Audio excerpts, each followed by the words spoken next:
Hello and welcome back to Football Kentron, the only English language podcast dedicated to Armenian football. As you could tell by the tone of my voice, I am exhausted, just as much as the players probably were on the pitch. Today it's just me and Armen, the duo. Everyone else is asleep because it's like I don't know 4 a.m. in Cyprus or something, and like Tired. yeah, it's Everyone like 2 a.m. in tired. Paris. So it's just us. We're going to be looking at wrapping up the Armenia versus Liechtenstein World Cup qualifying opening match, and then we're going to turn our attention to Sunday's home match against Iceland. But first, let's discuss the lead-up. Armen, tell us what's up. Well, I think first of all, yeah, just relax. Yeah, we gotta relax after that game, man.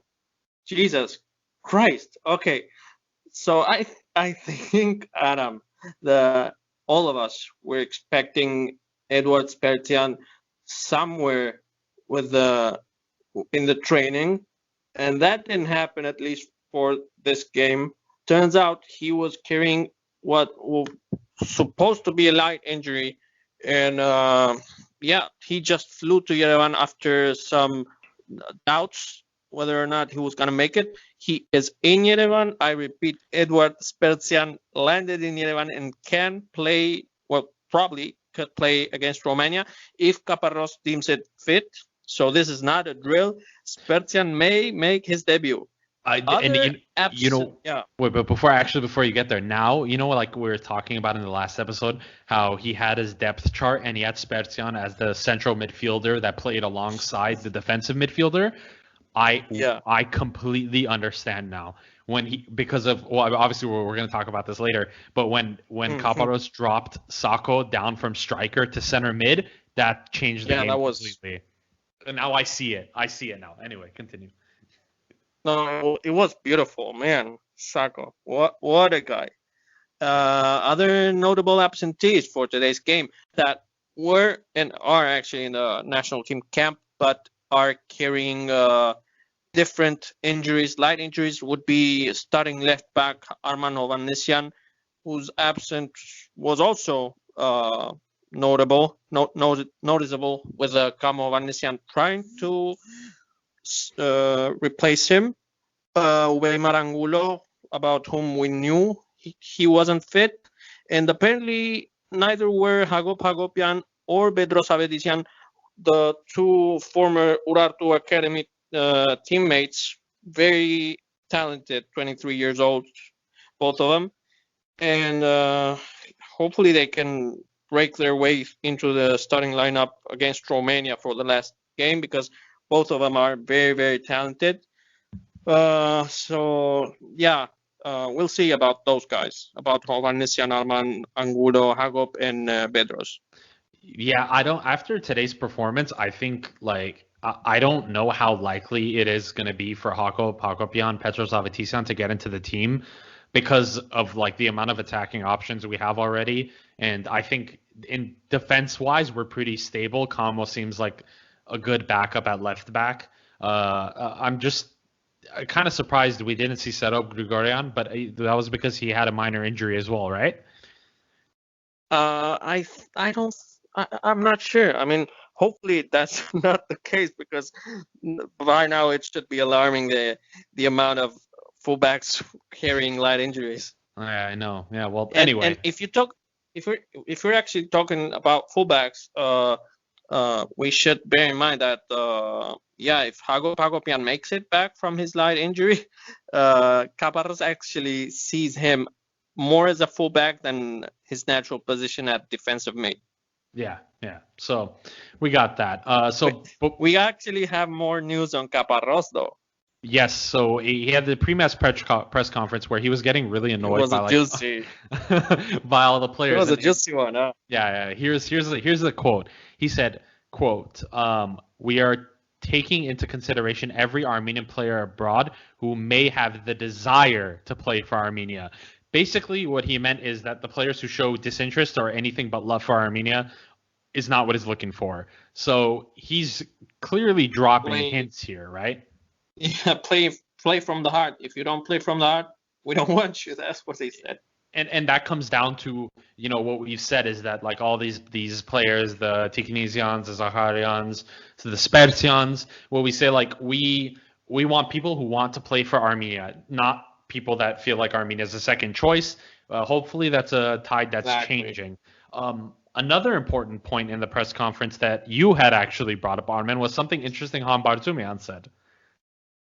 Man, that was a big one. Yeah, Han Bartumian, what he said is, quote, "The team is in good health and in a great mood, and absences don't really matter by now for us because as last year was proof, sometimes without the most high-profile players, that's when the team rises up to the occasion and gets actual results." Unquote. Wow. And I think we saw that quote come into fruition today because Armenia had arguably its best chance creation game of all time without Henrik Mkhitaryan anywhere near the pitch. We've had games where we've played against teams like Liechtenstein with Mkhitaryan, and we have not created near the amount of chances that we created today. Missed passes and stuff. Exactly. So anyway, let's get right into the match.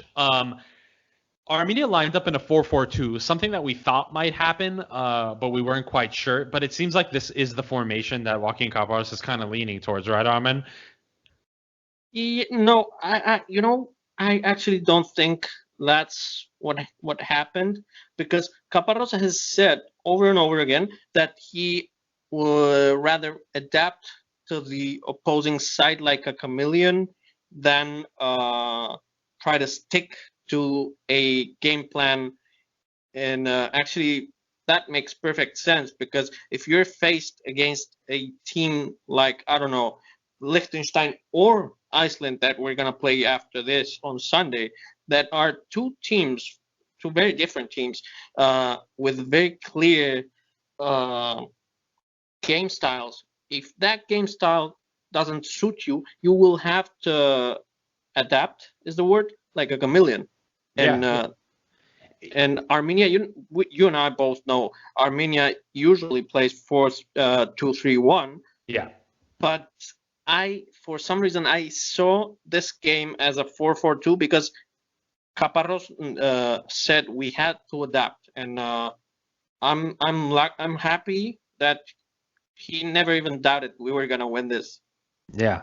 Well, let's take a look at the starting lineup. So we had Adamian and Balakian up top, strike partnership. Beautiful. I think all of us were looking forward to, and I think we'll get into our thoughts about it, but I think it actually went really well despite the score line.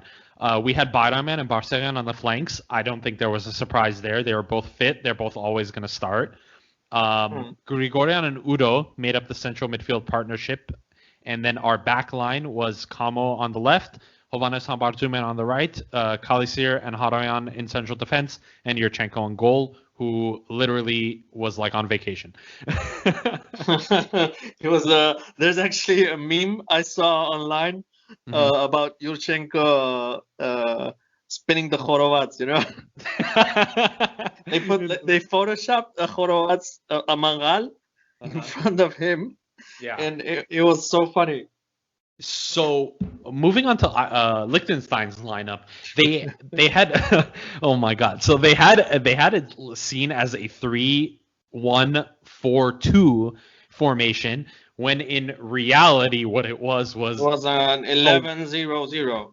An 11-0-0. I think the graphic that I had seen, because I was watching it on ESPN Plus here in America, was that they Kaufman, who is shown as their middle central defender in the back three, was actually playing as a sweeper, and Sele, who was in front of Kaufman, who was supposed to be the lone like defensive midfielder, was actually that central center back. So there was back line of five, followed by a sweeper who was even behind the back line, followed by the goalkeeper Buchel.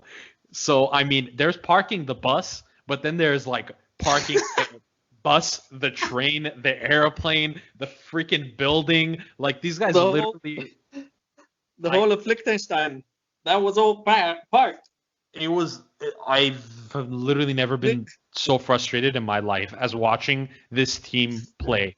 No offense to anyone who's from Liechtenstein, but I have no idea how you watch that type of games all the time. It's like infuriating. I don't know. I mean, I guess it must get like usual for them. I'm sure it is, and I'm sure it's repetitive and annoying. But I think of course what they want is to counterattack with the Frick brothers. But then the Fricks. Yeah, the freaks, the Frick freaks. But then, I mean, those guys were obviously not getting literally any service. So, and of course, when everyone else is inside the box, yeah, they were more focused on injuring our players. So let's go through some of the key stats, Armen, in this match. Expected goals for Armenia. Now, this is a statistic that's kind of controversial. What expected goals tells you is essentially how many goals Armenia or any team is expected to score based on the number and quality of the chances that were created. And an average expected goals in a match is somewhere between 0.7 to 1. And in this match, Armenia had 2.03 expected goals.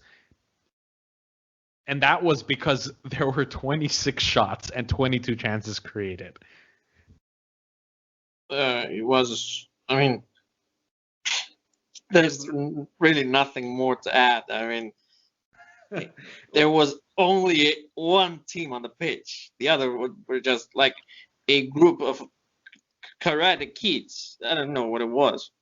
It looked like a training match, honestly. It looked like those matches where the manager says, or the coach says, a dangerous training match. Yeah, danger. It's one of those ones where the manager says, okay, the attacking team is gonna always have the ball, even if they lose the ball, give it back to them. They're gonna keep attacking until they score. That's literally what it was. So Liechtenstein had 0 shots. They had a 54% pass succession compared to Armenia's 83%. So we had 409 accurate passes, and that's for Armenia. That's actually really good. We're used to seeing a lot of like wayward passes. We didn't see that much. No, I really liked the pass efficiency. And one thing I didn't understand though, there were times, and I actually wrote this during the game or during halftime to you guys. There were times when we would like get the ball rolling and their defense kind of uncomfortable and in leaving open spaces, and our players could have made runs. Like our players were perfectly ready to make runs and perfectly positioned to make runs that would leave them with open chances. And instead of taking those runs and instead of using that inertia, that momentum, the guy with the ball would pass the ball to the back, like to start the attack all over again. And I think that is part of the idea that Caparros tried to like install on the guys. Otherwise, I wouldn't have understood what was happening. Why not make the most of the inertia of the momentum? Yeah, and similarly, I think in previous matches, specifically against Georgia and Macedonia in the last Nations League games, when we were playing the 4-4-2, we noticed that Armenia was pressing a lot, right? Caparros had the front line pressing. In this match, they were never pressing because it felt like they knew Liechtenstein was just going to kick the ball long, and it was a reset. So I was kind of getting angry at one point, and I was like, why are they not pressing the ball? Clearly, the game plan is not working. Press, win the ball high up, and you'll probably end up scoring. Anyway, we did end up scoring, not in the traditional way. It was an own goal during a set piece situation, and I believe the own goal was from the center back, Fromelt. That is his name? Is he a center back? They're all center backs. Fromelt. Let me see the name. His name is Noah. Yeah. Like Noah Frick. Yeah, like Noah Free. Noah Fomelt, who is actually a midfielder, but everyone's a defender in Liechtenstein, so he's a defender to us. So, what's something that you say is a key takeaway that you take from this match? Oof, there's a lot. I mean, first off, I would say patience and sacrifice. Expand. Well, patience as in, like what I was saying. I mean, I would have definitely made use of a situation when you leave the opposing defense behind you and open to make one run and see yourself against the keeper. But instead, for some reason, Caparros like lobbied into the team not to make those runs and instead be patient, get the ball back again, and start from the back all over again. Mm-hmm. I wouldn't that's not what I would have done, having that much patience. But apparently that's what ended up getting the win. Yeah. So if it ain't broke, Don't. and exactly. And on the other hand, sacrifice, because it's clear. I mean, we would just see everyone and absolutely everyone running, and when you had to run, it was very beautiful. Like, honestly, genuinely, it was beautiful to see that absolutely everyone was willing to run for the ball and to risk, actually do more than risking, because Hovhannes Hampatsumian almost got his knee sewed off. And he got carded for it. It makes no sense. For occupying a space on the pitch. Yeah, for existing. So there was a couple things I want to talk about before we move on to the Iceland match. One was the Balakian and Armen strike partnership. I think Balakian played very well. He played 64 minutes and he was eventually subbed off. He's gonna start on Sunday. I think he's going to start on Sunday. I think he earned it. I think Kaparos realizes, and of course he's much smarter than we are, much smarter than most analysts are, and I think he realizes that strike partnership worked because it did its job. Yeah. It kept the defenders busy. It created a lot of chances like it was supposed to. The only realistic thing was missing was the players forgot their shooting boots in the locker room, and they never put them. I think frustration played a big part, and bad luck too. The way I described it is as if there was like a force field in front of the goal. And it didn't even get on target. It felt like as soon as the ball looked like it was going on target, it just whooshed right to the side. That's the Benny Buchel I remember. Yeah. That guy's a freak. I'm happy. No, the Freak brothers are freaks. So the second thing I wanted to talk about is the tactical change that Kaparos made. So at halftime, he subbed off Artak Grigorian, which we had a feeling Artak would be subbed off early anyway in preparation for Sunday's match. But he subbed Artak Grigorian off. He brought in Alexander Karapetyan, and who went up front, and Sargis Adamyan dropped down to central midfield alongside Solomon Udo. And he was kind of given like a free license to roam forward and play as a makeshift number 10 sort of thing. So a lot of the times we saw Solomon Udo in the midfield just sitting like literally by himself. And normally against literally anyone else that would not be okay. but he held down the midfield. He would have more work to do, and again, Solomon Udo, a lot of people complained about him. I saw it on Twitter, which I personally didn't understand because I think he played very well today. He was good. Yeah, he did. He did his job. It was a good display. Yeah, he had a pass succession percentage of 88. So he did his job. As you said, that's it. So he was asked to do one thing. He did it perfectly. Move on. It was good. It amazes me how well he released pressure in the midfield. He does like little like turns, quick turns, and it draws like the defenders like catches them off guard. It's done very well. Additionally, I wanted to point out another key statistic that I had actually found. Sargis Adamyan had 12 attempted dribbles, 8 of which succeeded. That's insane for a game. Sako was on a different level. I mean, Udo was great.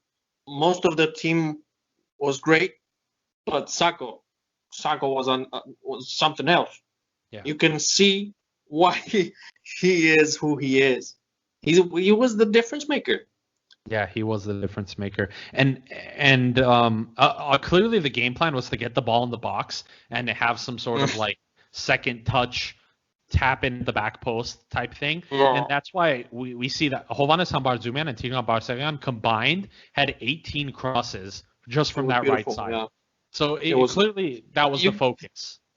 Those two combined, like the combo of those two merging together like one Superman.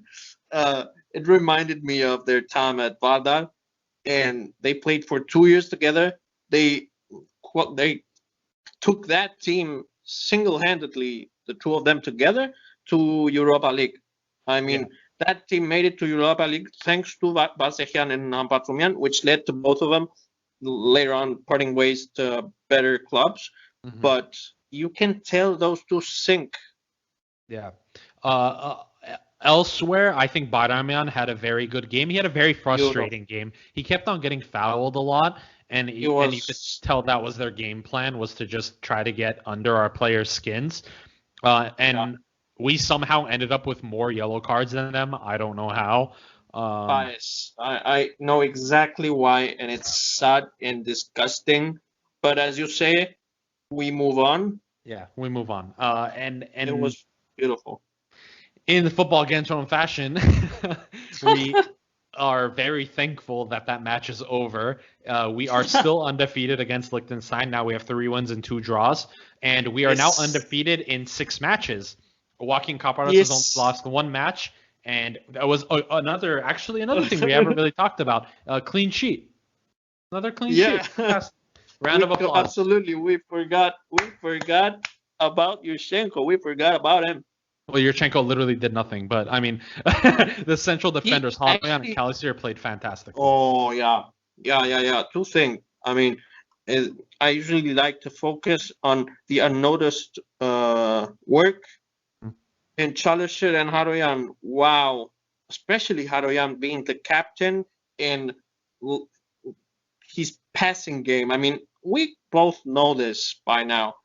But, man, this guy never ceases to amaze me with his passing game. He has such a football IQ. Everyone, Andre Kalisier had a 91% pass succession percentage. So Andre the Giant is man. We won the lottery finding out he was Armenian. Yeah, we really did. Well, we're gonna move on to the next phase, which is turning our attention to our next opponent, Iceland. Iceland today faced Germany in their opening match of the World Cup qualifiers. They didn't play like Vikings. Yeah, they did. They actually played like Liechtenstein. Germany had a very, very comfortable 3-0 win against them. It could have been 7-8 or 9-0 but I guess that like deadly instinct for some reason wasn't there as much. The Germans got the job done fairly early. They had 2 goals in the first 10 minutes, and they moved forward. And just another quick side note, Romania and Macedonia was the 3rd match in the group, and Romania won 3-2 with a late goal, and it wasn't pretty. I think it was a lot of errors on Macedonia's, and they literally gifted that game to Romania. But we'll get there whenever we're going to face them. So, Armen, let's talk Iceland. What info you got for the people? Well, I'm actually part of me surprised because let's look at the time frame of the goals. The opener from Leon Goretzka came at the 2nd minute, literally. It was 1-0 at minute 2, And then Kai Havertz, what a guy. It's surprising, Havertz. But aside from that, and we're gonna be scared about him later on in the group stage. Yeah. We got time. We got time to be scared about him. I don't want to think about him right now. By the 10th minute, it was already 2-0. Yeah. And that's what shocked me, because one would think, 10 minutes, you're Iceland, you're already losing a game that you knew it was very likely you're going to lose, and you don't have much less to lose. Why not just start playing? Like, try to get the ball, try to mix some passes in there. No, that's not at all what they did. They already losing 2-1, the 2-0. They even kind of like went even back even more. That was weird. And I thought about what Tito mentioned in our previous episode. If you haven't listened to it, do. Goal difference. I think Iceland was more worried about goal difference than actually trying to score.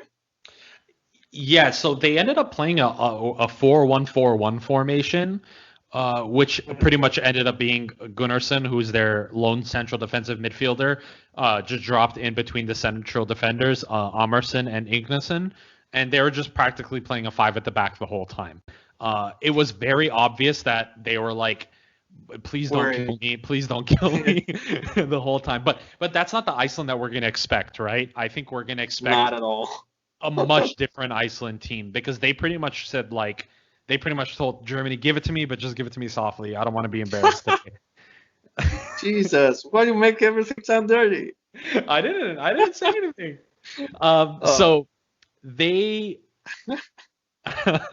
well, okay. Another sidebar that I actually want to mention. The under 21 Euros is currently going on, Armen, and as we know, Russia is involved, and Russia played Iceland earlier today.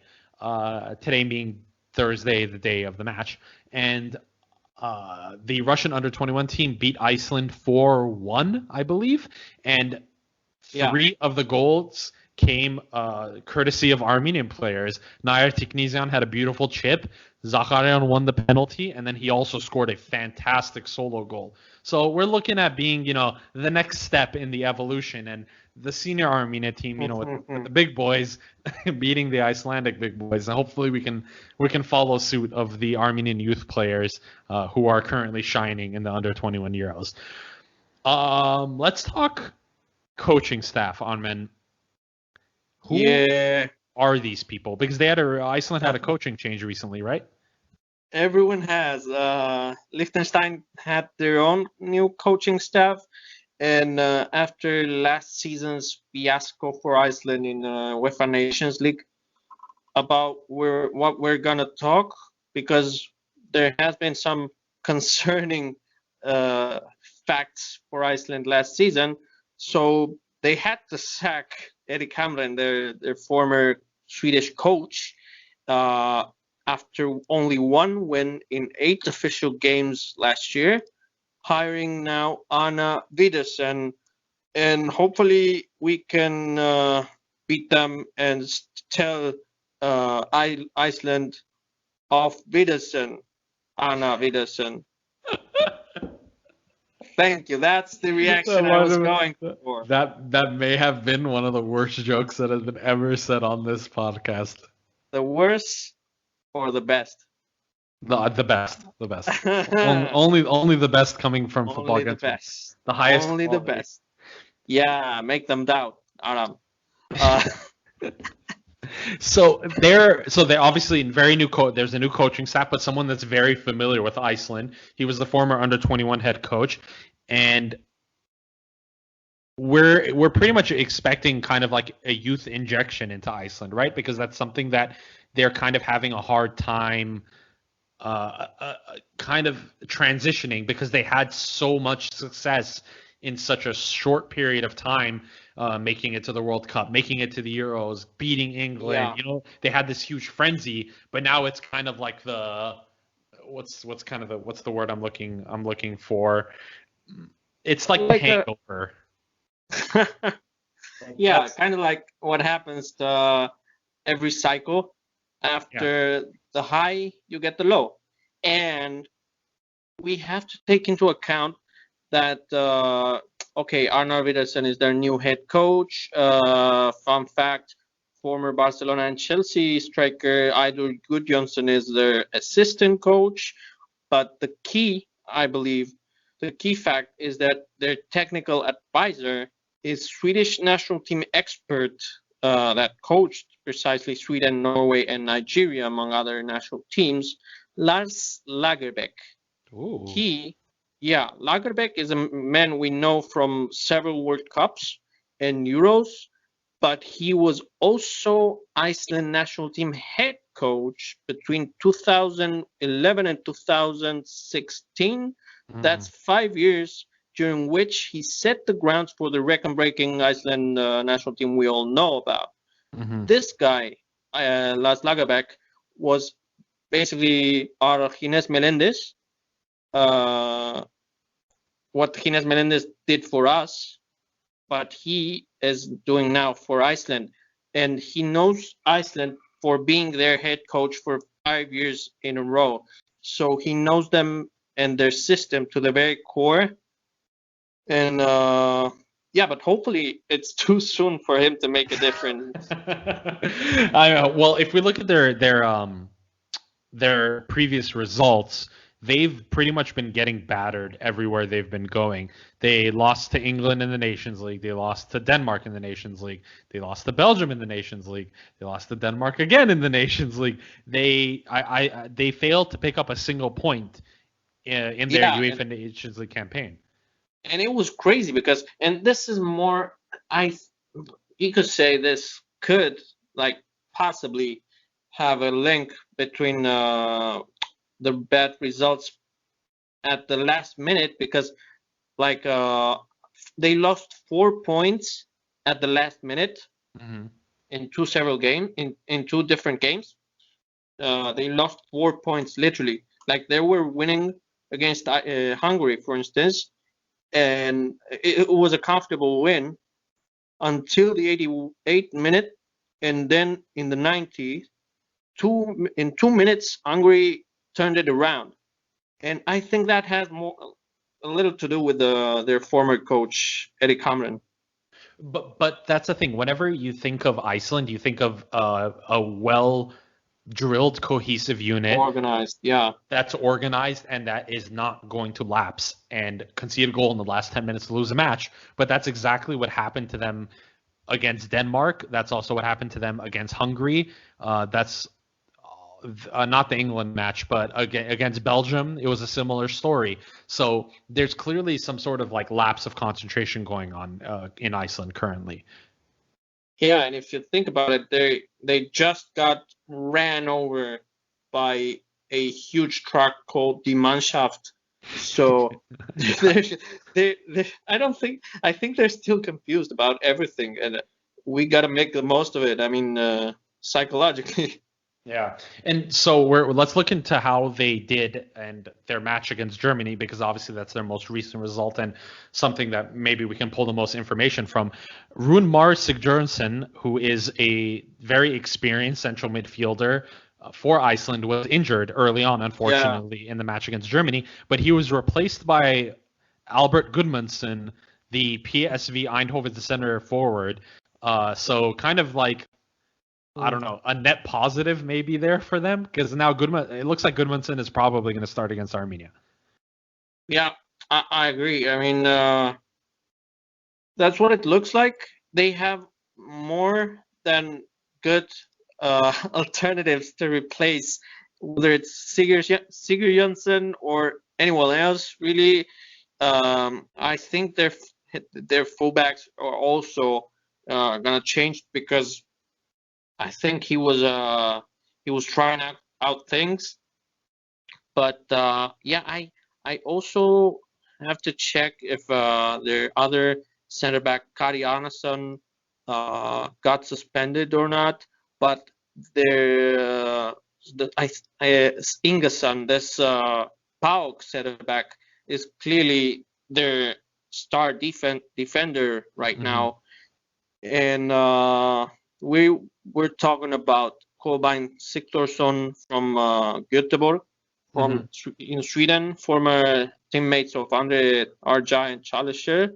Yeah. This guy Sigthorsson is actually the top goal scorer for the Iceland national team of all time, and he actually didn't start against Germany. So they were clearly trying things out, but they won't against us. Yeah, I think they're going to maybe have a little bit more of a game plan. But just a note for the listeners, this Iceland team is missing a couple of its key players.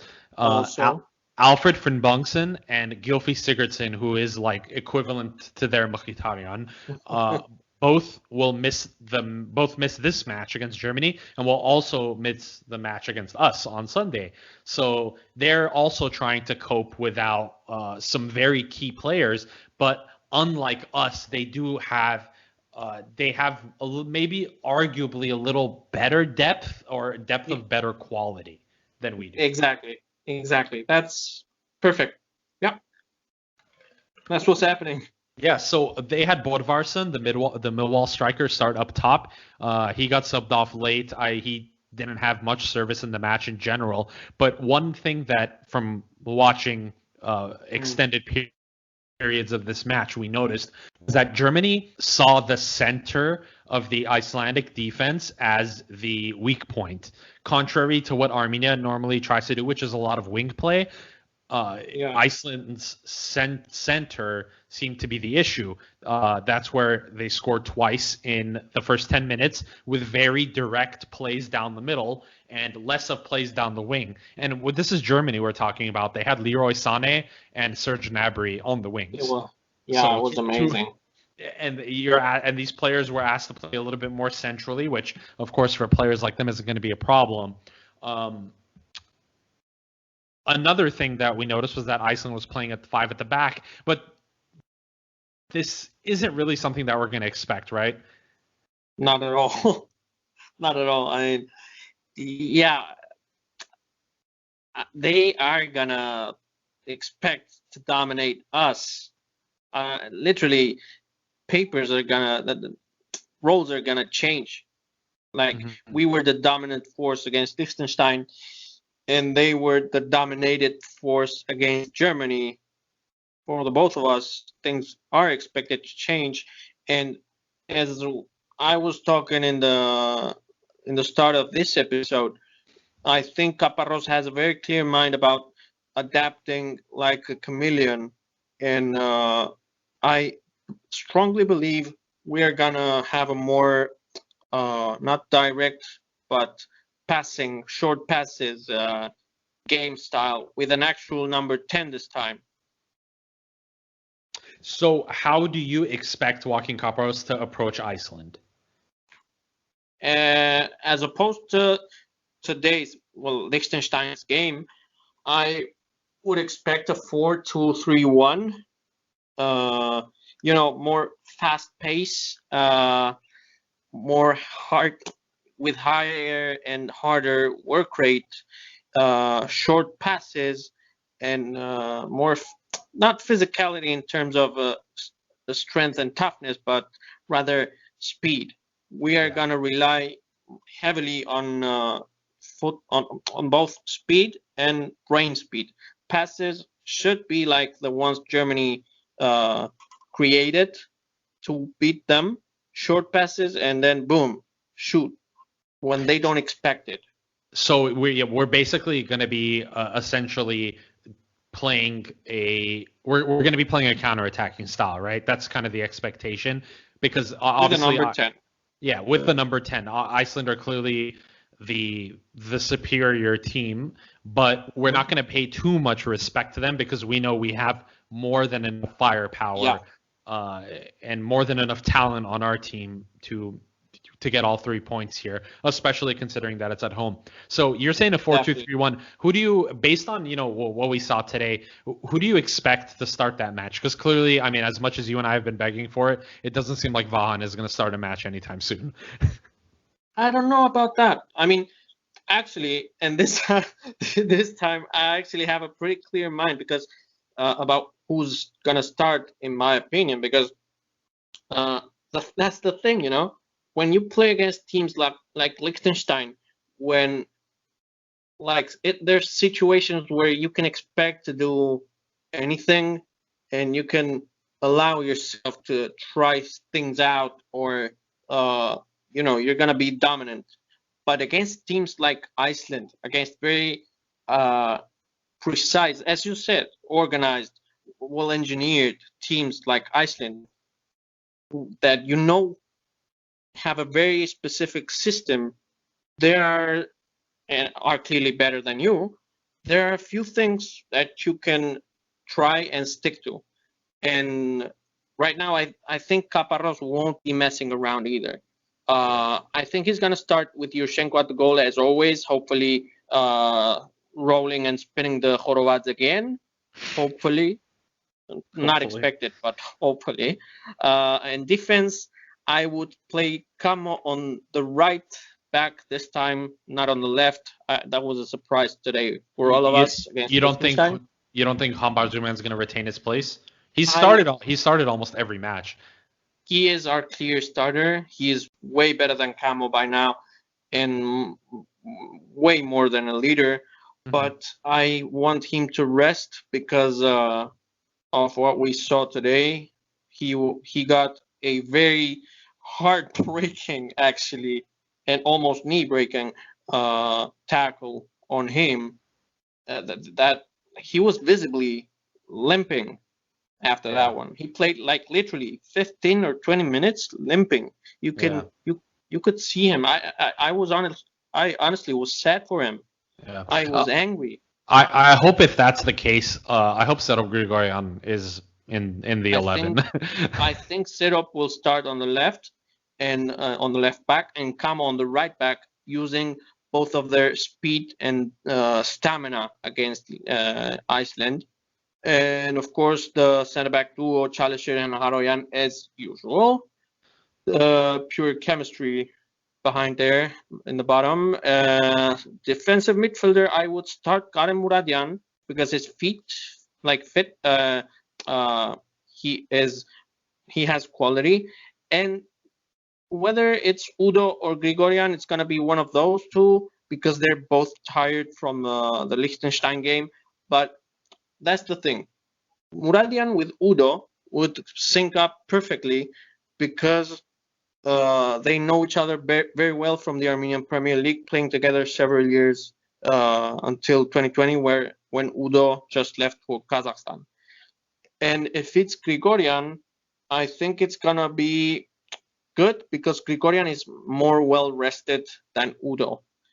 So that's up to Caparrós to decide who's gonna start in the defensive mid. I think, just to chime in, just instead of me going it through my own team, but just building off what you said, I think it's going to make sense to have Grigorian start. But I do think if fit, I think Angulo might start alongside him because we're going to need defensive midfielders that are quick on transition, and Udo is more of like a calming presence in midfield. Versus Angulo is more of he's a more of a ball pusher. He distributes to the wings very well, and I think in a counter-attacking situation that we're likely going to see, he's an enforcer, what we would call an enforcer. Exactly. So that's what I think. I think it's going to be a Grigorian and Angulo if he is fit. And do you think? Yeah, that's the question. Do you think he's going to be fit to start? I think he will be fit to start. I think he was purposefully left off of this match day squad because Caparrós felt like he had more than enough already to win this match. Hopefully he is, and also Ararat, and well, all of them really, because we can't really afford to leave any man behind. And anyone who's fit should start. Up front, I would choose Babayan on the left, because why not? I mean, he's fit. I think Bayramyan's going to start on the left again. I think he's playing too fantastic. I think he's going to, as much as Kaparos wants to rotate, in all reality, we kind of messed up a little by having to work so hard against Liechtenstein. I don't think he's going to spare any players for this next match. I genuinely don't see it, because Iceland is a fantastic team. Yeah, that's the thing. I don't know if I would risk Bayramyan or use him as a power sub, because clearly I do agree that Bayramyan, considering his play style, would be more useful against opposition like Iceland than Babayan, who's more physical and more of a wing player. Bayramyan is faster and can reach the box way faster than Babayan, and in more different ways. He's Babayan more skillful. Yeah, exactly, more skillful. Yeah. Then I would play at 10. I would play Vahan, because we needed 10, and Vahan is like not just smart but actually bold, and he doesn't have like that fear that we would have, and that today actually we noticed in many of the players during some spans of time. But I'm glad to say that the fear and the frustration is decreasing with people like Caparros at the helm. Yeah. And Balekan on the right, undoubtedly. Like one of my few certainties about this attack, the upcoming attack, is that Balekan should and would start if it was up to me. And up front, it's either gonna be Garabedian or Miranyan, and they both have strong suits and arguments as to why start on top of the other. Karapetyan, if you give him too many chances, clearly he's going to miss. He's very much well suited for the counterattacking style of play. I 100% believe that. And actually, today he had some bad luck. You notice that one of his shots, the one that was actually the most unbelievable one, the turnaround that one actually, right? That's the half volley. That one hit the woodwork. Yeah. Otherwise, we would have been talking about a very beautiful goal and a much earlier opener for Armenia. And Miranian pleasantly surprised me. I honestly, I really thought his touches and passes were fantastic. That's what I was gonna say. Karapetyan was like basically did what was expected of him: get the ball and at the first touch shoot. Yeah. And Miranian fit into the play style, and he, in a very positive way. Like he was an actual positive influence to win. I see. So my front four is completely different than yours. Actually, I don't think those players are going to. Yeah, I think we are going to see Bayraman on the left. I think we're going to see Bahçekan on the right, because I think Tico is one of our most extremely fit players, and I think playing 3 matches in 7 days is not a problem for him. Do you reckon? I 100% believe that. And I think at number 10, I believe because of the display we saw today, I think Sarkis Adaman's actually going to be our number 10. And I think... but he was visibly tired.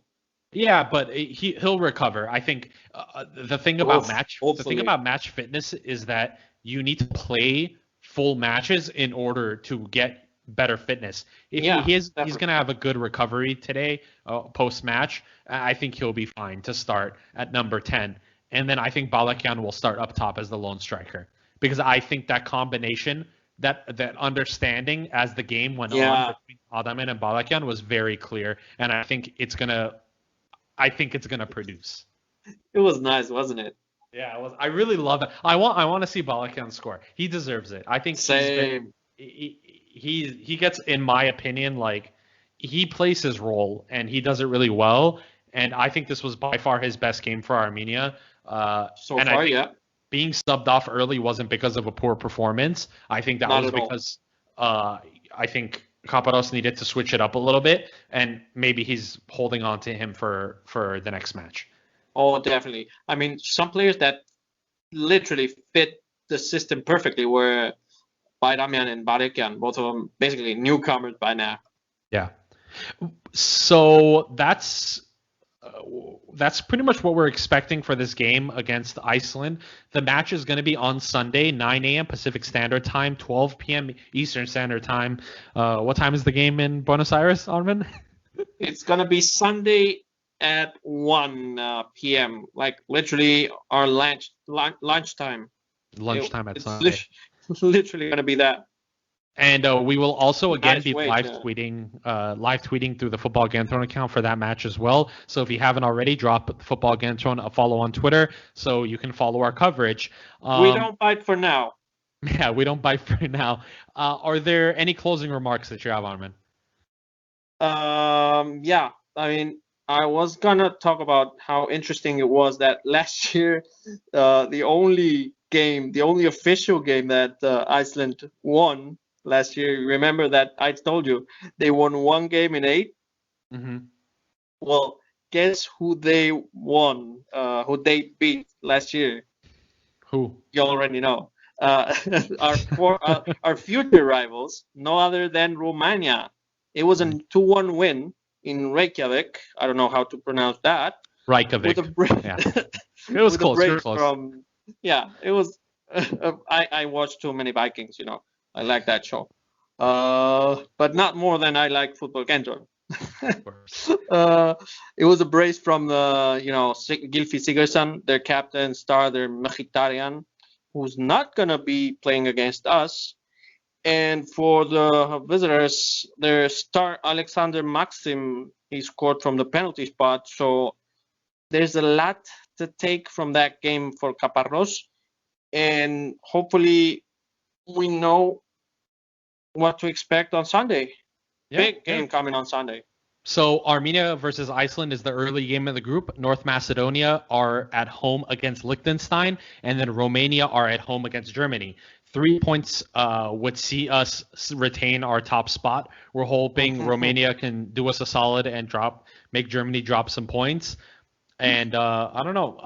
Hopefully we continue and march forward. Of course, this was not the ideal result. We wanted more goals for goal difference purposes, but at the end of the day, we did get the result. And in our honest opinion, Armenia played extremely well, and we're equally as unfortunate to not have the ball hit the back of the net. Yes, for times it was disgusting. On another day, this could have been 9, 10, 11-0 easily. But that's football, right? Well, anyway, thank you for joining us on this Ottoman Autumn special. 101. So that concludes our wrap-up of Armenia's first World Cup qualifiers match against Liechtenstein, where we took 3 points. Wonderful. We march forward onto Sunday, where we host Iceland at home with fans. 30% stadium capacity. It's about 4,000 people, so there will be people in the stadium, which will be a very good change of pace. Hopefully they are being safe and wearing their masks, but it's hopefully with Spertian on the pitch. Yeah, Spertian is joining the team. He is in Yerevan.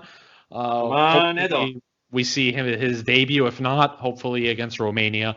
Well, this has been Football Kentron. Thank you for joining us. We hope you enjoyed our wrap-up of the Liechtenstein match and our little preview into Iceland. And we will see you on Monday. We'll do another wrap-up, and we will preview Romania. Hopefully, the next time you hear our voices, we will be 6 points out of 6, and we will be marching much happier, and we will be marching towards victory, or as we say in Armenian, Armen. There we go. Thanks for listening, guys. And bye. We're winners for now. For now.